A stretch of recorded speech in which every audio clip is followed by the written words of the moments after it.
Across on the BBC Scotland channel is Ayr United and Paul. Good, brilliant stuff. Thanks very much, Amy.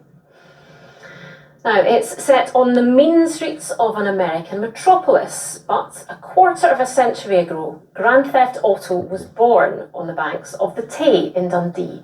Back then, its developers didn't hold out much hope for its success, but billions of dollars in sales and several reboots tell a different story.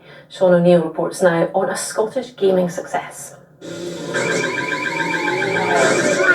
Controversial, violent and highly acclaimed, Grand Theft Auto screeched onto our computer screens on November 28th, 1997. And Dave here is one of the software designers who's been trying to put it together. Dave, just explain... The Dundee-created game was a commercial hit, reportedly selling over 1 million copies in its first year. After a year, this game just kept on going, and it was all down to word of mouth, with people going, "Have you played this mental game yet?"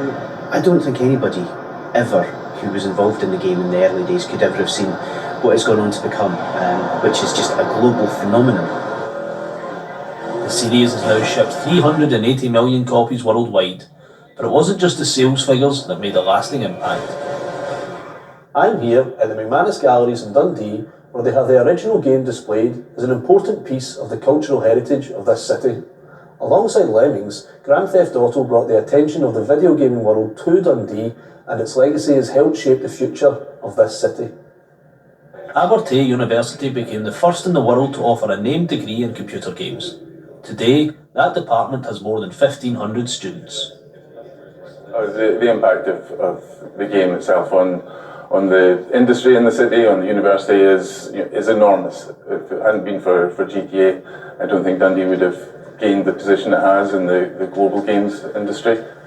There are now 30 to 40 video game startups operating in Dundee. The global impact of the game continues to inspire students at Abertay today. It gives me a bit of hope, oh yeah, I can make something cool like this as well. And the fact that it's from this city, it's sort of it kind of cements it in my brain as yeah, this is something that is actually possible to do. I'm going to study somewhere where this game that everyone knows about is actually, so it's really interesting, amazing really. As students here work to continue the city's heritage in video games, Grand Theft Auto rolls on, with their next release set for around 2024. Sean O'Neill, reporting Scotland. Now let's go over to Gary to find out what's happening over on the BBC Scotland channel at 7 o'clock tonight. We'll have reaction to Scotland's heading ban from an ex-player who was told his career played a part in his Alzheimer's diagnosis. And there's new government money to help us...